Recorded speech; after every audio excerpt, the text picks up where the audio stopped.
Like and subscribe and click the bell icon to get new video updates.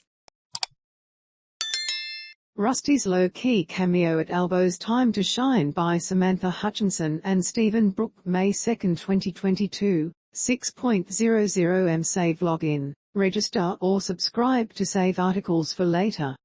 Share normal text size, larger text size, very large text size, 12 view all comments covered. Conquered. Opposition leader Anthony Albanese led Labour's finest to Perth on Sunday for the party's official campaign launch. Well, most of them anyway. As this column revealed, popular frontbencher Tanya Plibersky wasn't invited to the launch, so redirected her efforts to a Labour Day function in the morning and her own campaign launch in Sydney in the afternoon. But the well-regarded education spokeswoman wasn't Labour's only leading lady who was missed in Perth. While former Prime Ministers Kevin Rudd and Paul Keating were spotted in the enthusiastic crowd, Julia Gillard was nowhere to be seen. Unlike Plibersky, PM27 was invited but wasn't able to attend given she's in London for her roles chairing international charity the Wellcome Trust and the Global Institute for Women's Leadership. Credit, Joe Bink. But it's not like Labour's bash at Perth's Optus Stadium was short of star power.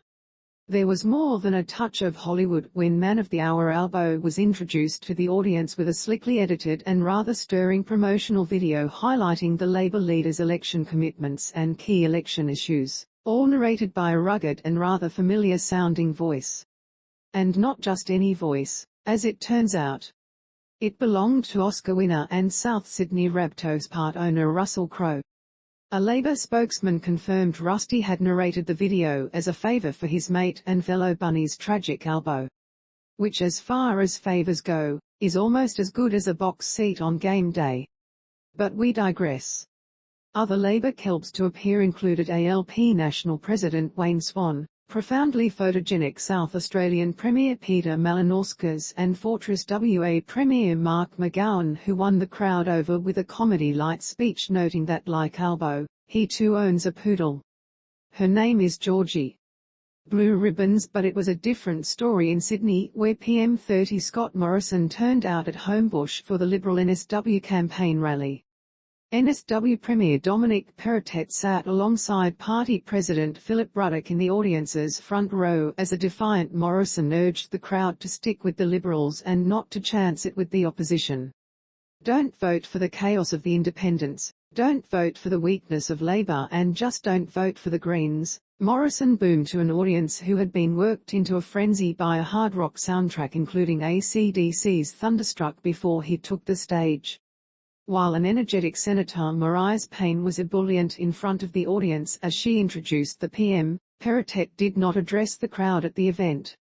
It's little wonder the PM was in good spirits given the events that occurred on Saturday night. Rather than tuck in for an early evening, Morrison spent the night pressing the flesh with donors at a very exclusive fundraiser at the Sydney home of Westfield Shopping Centre scion Stephen Lowy. Lowy is the third-born and youngest son of Westfield founder Frank Lowy and served as Westfield's co-chief executive alongside his older brother Peter until the family offloaded the company in a $25 billion deal. In local luxury property circles, he is best known for amassing 3 adjoining lots along the beachfront at Watson's Bay, which he has converted over 30 years into a compound surrounding his family home. In other words, a PM security detail's dream venue.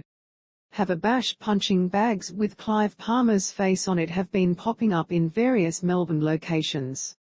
The bags, in the yellow colours of the Billionaires United Australia Party, appear with the words Palmer punching bag written on them.